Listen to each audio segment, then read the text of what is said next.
Friends, আজকে দেখো কি মেনু হচ্ছে। আজকে মেনুতে আছে ইটে মাছ। দেখো ইটে মাছ নুন হলুদ মাখিয়ে রাখা হয়েছে। তার সাথে আর একটা স্পেশাল মেনু আছে, সেটা হচ্ছে চিকেন। দেখো চিকেনের সব কিছু মশলা টশলা মাখিয়ে রাখা হয়েছে। আর এমনকি কাঁচা পেঁয়াজ টমেটো কেটে রাখা হয়েছে। এবার আমরা কি করে ইটে মাছটা তৈরি করি সেটা তোমাদের দেখাবো। এরকম কড়াইয়ে তেল দেওয়া হয়েছে, তেলটা গরম হলে একটা একটা করে ইটে মাছ ছাড়া হবে। তোমরা এবার ওয়েট করো। কি বলো বন্ধুরা, ইটে মাছ হচ্ছে আমার খুব প্রিয়, ওই জন্য নিয়ে এসছে। আর চিকেনও আমার প্রিয়, সেই জন্য নিয়ে এসছে। আর আজ রবিবার একটু স্পেশাল, বুঝতেই পারছো বন্ধুরা।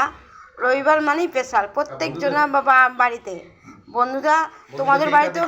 আর হ্যাঁ, আর একটা স্পেশাল দিন আছে, তার মধ্যে চর্বি। দেখো এটা কিসের চর্বি বলতো? এটা চিকেনের চর্বি। এটা হবে পকোড়া, লাস্টে হবে। এটা লাস্টে করবো পকোড়াটা গরম গরম, কেন পকোড়া গরম গরম না খেলে ভাল লাগে না। এবার তেল গরম হয়ে গেছে, এবার তোমাদের দেখাচ্ছি কি করে কি রান্নাটা কিরমভাবে ইটে মাছ তৈরি করা হয়। খুন্তিটা নিয়ে এসো। কীভাবে রান্না করা হয় ইটে মাছ। দেখো প্রথমে একটা আমি তোমার দেখো তেলে ছেড়ে দিলাম।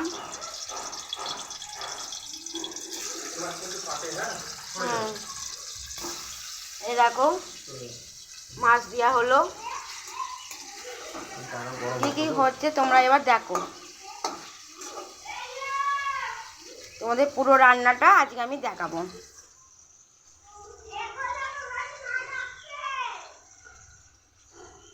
আর দেখো মশলাও রেডি আছে ইটে মাছের। দেখো এই দেখো বন্ধুরা, ইটে মাছের মশলাও রেডি আছে। তোমরা এবার দেখো বন্ধুরা কি করে ইটে মাছ তৈরি করা হয়। আর মাংসটা কিভাবে মশলা মাখিয়ে রেখেছে তোমাদের সেটা জানাই।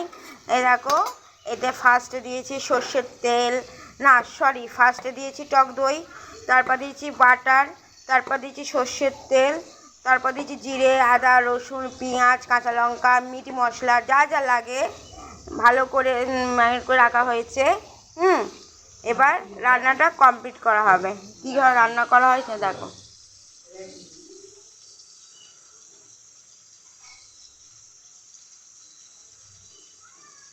তোমাদের সেটা শেয়ার করব কি করে ইটে মাছ রান্না করা হয়। তার সাথে আবার দেখো আছে চাও করা হয়েছে। রবিবার মানে বিশাল ঝামেলা, হাজার পথে রান্না রবিবার মানে।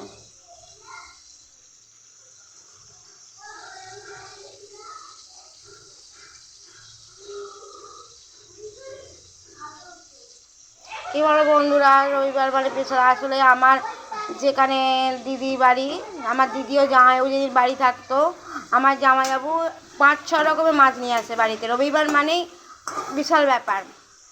মানে রবিবার মানে মানে অনেক রকমের আইটেম হবে। মানে 5-6 মাছ আনতো, তারপর চিকেন মাটন সব কিনে আনতো।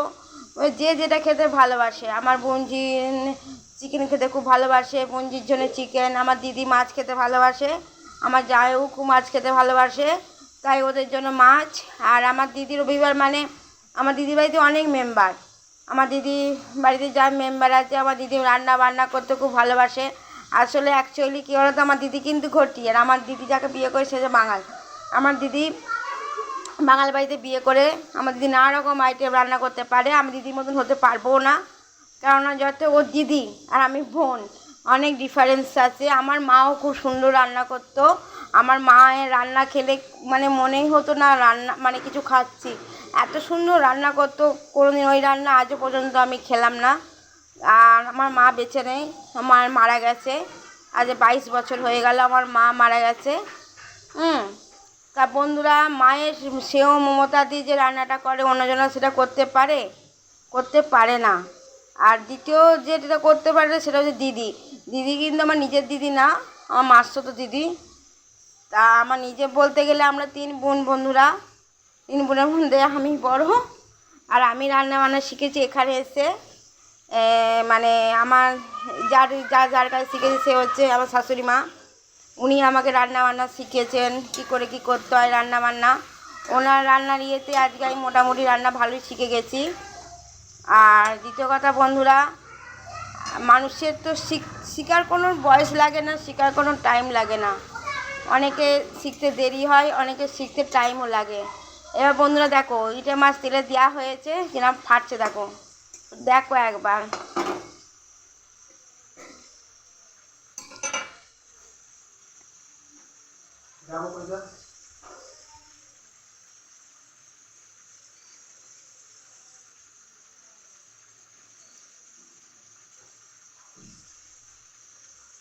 ইটে মাছ খুব সুন্দর করে রান্না করা হবে, কেননা আজকে একটা স্পেশাল দিনও আছে। আজকে আমার ছেলের বার্থডে, জন্ম। ওর জন্য আরও আমি মানে এইসব আইটেম ওর নামেই আমার সব কিছু।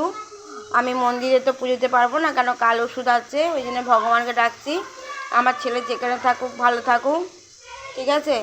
রান্নাটা যাতে ভালো হয় বন্ধুরা, তোমরা একটু শেয়ার কমেন্ট করে দিও। তাহলে এখানেই রাখলাম।